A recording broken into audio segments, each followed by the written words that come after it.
D.C. shooter asked one chilling thing before opening fire on Republican congressman. It seems the #resist movement has finally got what it wants this morning. And they have no idea the kind of backlash they might be in for. A liberal gunman opened fire at a GOP baseball practice for the yearly charity baseball game between Republican and Democrat members of Congress in Alexandria, Virginia, which has been played for almost 100 years.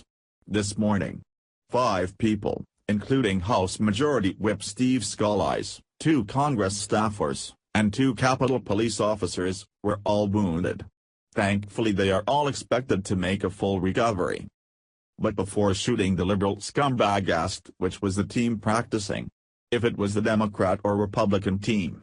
Someone answered, and a few minutes later he came back with what is being described as an AK-47 type weapon and shot over 50 rounds in the 10 or so minutes the attack lasted.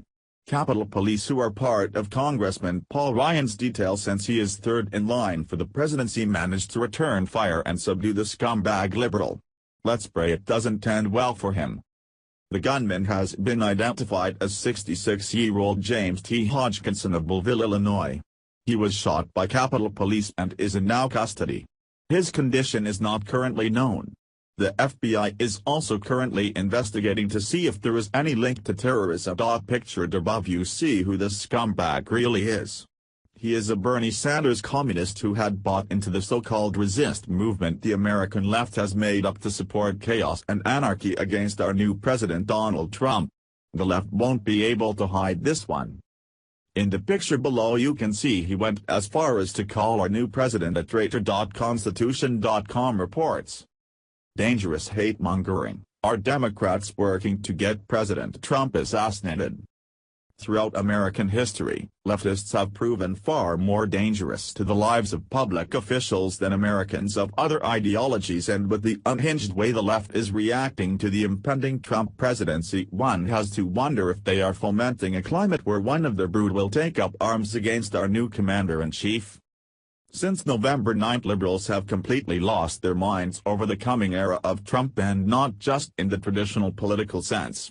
Far from just bemoaning the political ramifications of a Trump administration, the left has been doomsaying at a rate that portends dangerous emotional turmoil, so much so that it makes one fear that some fully disturbed leftist may take the most horrible step to put an end to the thing liberals are proclaiming is the end of days. And it wouldn't be the first time a liberal took that monstrous step. After all, most every major political assassin in U.S. history hailed from the left side of the political divide. Abraham Lincoln's assassin was a lifelong Democrat, William McKinley's murderer was an anarcho-socialist, John F. Kennedy's killer was a communist, Robert Kennedy's killer was a Palestinian and left-winger, Martin Luther King's assassin was another lifelong Democrat, even Arthur Bremer, the would-be assassin of George Wallace, was identified as a dues-paying Democrat, and the wannabe killer of Gerald Ford, Lynette Squeaky Fromme, was a whack-job liberal who was mad that Ford wasn't paying enough attention to environmental issues.